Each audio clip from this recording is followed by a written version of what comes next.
Late Night with the Devil is a movie that I have never heard of until I found it for rent on Amazon Prime, and that's a shame. I feel like there was hardly any marketing for this movie, or am I just out of touch? The movie stars David Dashmalchian, hope I pronounced that right, who most notably usually is a side character, albeit a memorable one, but this time he's the star of the movie, and boy does he shine. The movie is filmed as a documentary of lost footage of a controversial episode of a late night show. David plays Jack Delroy, a likable host that is always close to being the number one talk show, but cannot seem to overcome the titan that is Johnny Carson. due to a terrible incident.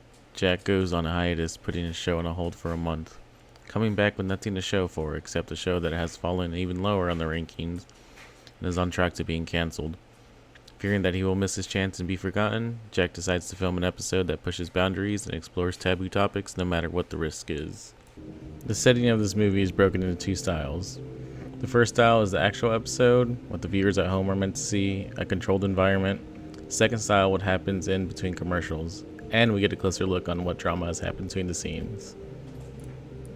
The first style is filmed exactly how a late night show is filmed, with Jack directing conversation and sprinkling in his humor and charisma, while the second style shows a more realistic version of Jack, which is a guy at the end of the rope going against everyone and his better judgment on continuing the cursed episode. The first half of the show is kinda goofy, with a stereotypical medium trying to talk to the audience members and badly guessing names, trying to connect the name of a person that died to an audience member. As the show goes on, more paranormal events start happening, which leads to the show jumping to commercial.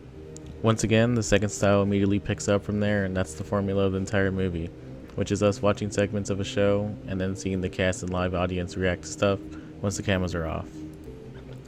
About the time we reach the final guest, the movie really leans into the paranormal, with the guest staging a possession. Ingrid Torelli does a phenomenal job portraying an innocent yet sinister girl who seems like, despite acting naive, is always in control of the situation. The hypnotizing scene is also shot very well, completely differs from the rest of the movie. It's grotesquely uncomfortable with a surprising twist. Towards the end of the movie, we experience some terrible CGI, some reality warping, and at that point, the movie just kind of ends. I felt like it should have been 10 minutes longer to add further context, but I guess I'll just be left with these questions. Rambling aside, what I'm trying to convey in this messy review is that you should watch this movie, and I give it a rating of 3.8 out of 5 pets.